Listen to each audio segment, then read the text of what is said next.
ओम नमः शिवाय। मित्रों, मैं आचार्य चंद्र प्रकाश परम कल्याण साधन यूट्यूब चैनल में आप सबका स्वागत करता हूं।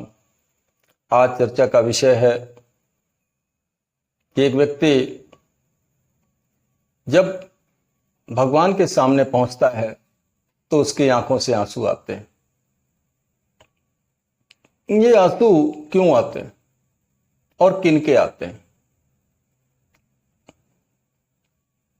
आंसू दो स्थितियों में निकलते हैं, एक तो खुशी में और दूसरे गम में, दुख में, कष्ट में।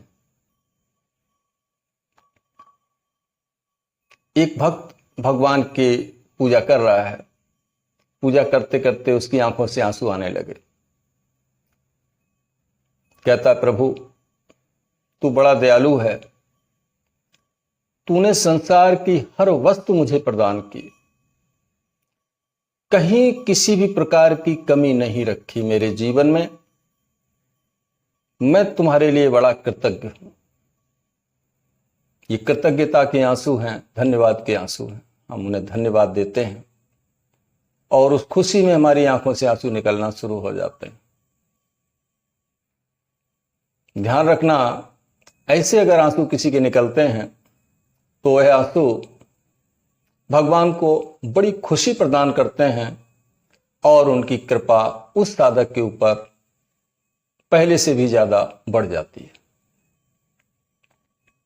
उसकी साधना बहुत तेजी पकड़ने लगती है, उसका ध्यान लगने लगता है, साधना से मिलने वाले लाभ जल्दी जल्दी मिलने लगते हैं। दूसरा, एक ऐसा व्यक्ति है जो घर की परिस्थितियों से तंग आ चुका है, दिन रात दुखी रहता है, कष्ट कलेश से परेशान है, साधना का समय बढ़ा रहा है, मंत्र की संख्या बढ़ा रहा है, पूजा पाठ में बढ़ोतरी कर रहा है, और ज्यों ज्यों वो ऐसा करता है उसके सामने दुख और बढ़ते चले जाते हैं।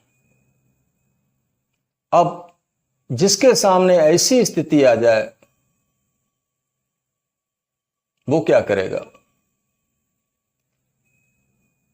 वो जब साधना कक्ष में पहुंचेगा, जब भगवान के सम्मुख होगा, तो उसके आंसू भी निकलेंगे और बहुत दुखित हृदय से निकलेंगे,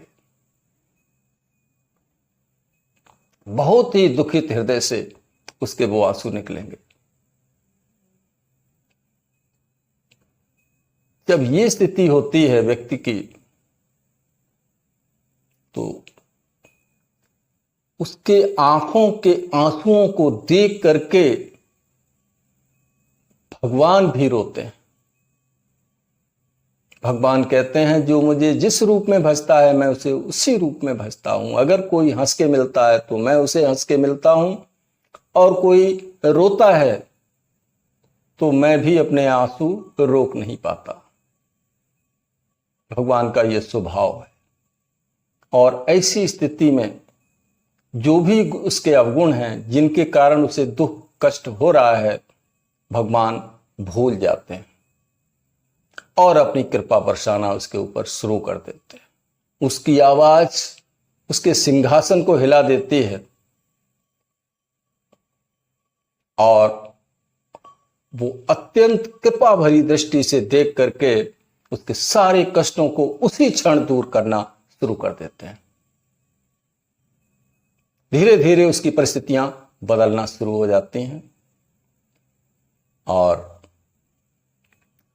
उसके जीवन में खुशियों की बहार आना शुरू हो जाती है, क्योंकि ये हृदय की भाषा है और इस भाषा की पहुंच सीधी परमात्मा तक है। एक और तीसरे टाइप का व्यक्ति होता है, तीसरे टाइप का व्यक्तित्व होता है, उसकी आंखों से आंसू नहीं निकलते, लेकिन वो हृदय ही हृदय में रोता रहता है, दिल में रोता है। किसी से कहता नहीं, यहां तक भगवान से भी नहीं कहता, लेकिन दिल में रोता है। क्या भगवान तक उसकी आवाज नहीं पहुंचेगी? पहुंचेगी, और जल्दी पहुंचेगी, क्योंकि वो प्रत्यक्ष में, दिखावे में कुछ नहीं कर रहा है। हालांकि दिखावा ये लोग भी नहीं कर रहे थे, लेकिन उसके अंदर गंभीरता है, बहुत अधिक गंभीरता है। तो जब इतना गंभीर होकर के व्यक्ति हृदय में रोता है, तो वहां तो भगवान रहते हैं, हृदय में तो उनका वास ही है। तुरंत उसकी प्रार्थना स्वीकार होती है और उसके कष्टों का निवारण होना शुरू हो जाता है। उसकी साधना की स्थिति बहुत उच्च होती चली जाती है, और नाम से तो सारे पाप नष्ट हो जाते हैं। इस प्रकार ऐसे हृदय से एक बार भी नाम निकल जाता है तो भगवान कहते हैं मैं उसका उद्धार कर देता हूं। नाम लेत भव सिंधु सुखाई, कष्टों का सागर खत्म हो जाता है एक बार नाम लेने में। तो यह है साधना को प्रगाढ़ बनाना, साधना की क्वालिटी उच्च स्तरीय बनाना। ऐसी स्थिति में वह साधक कभी दुखी नहीं रहेगा, धीरे धीरे उसका समय बदलना शुरू होता चला जाएगा और अंत में उसको वो सब चीजें प्राप्त होगी जो वो चाहता है। सारे कष्टों से उसका निवारण हो जाएगा।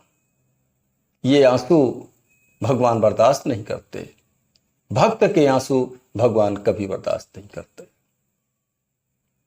वीडियो कैसा लगा? अगर अच्छा लगा है तो इसे लाइक अवश्य कर दें और चैनल को सब्सक्राइब करके बेल आइकन को प्रेस कर दें, ताकि आने वाली हर वीडियो का नोटिफिकेशन आपको मिल जाए। इन्हीं शब्दों के साथ वीडियो देखने के लिए आपका धन्यवाद करता हूं और अब आपसे विदा लेता हूं।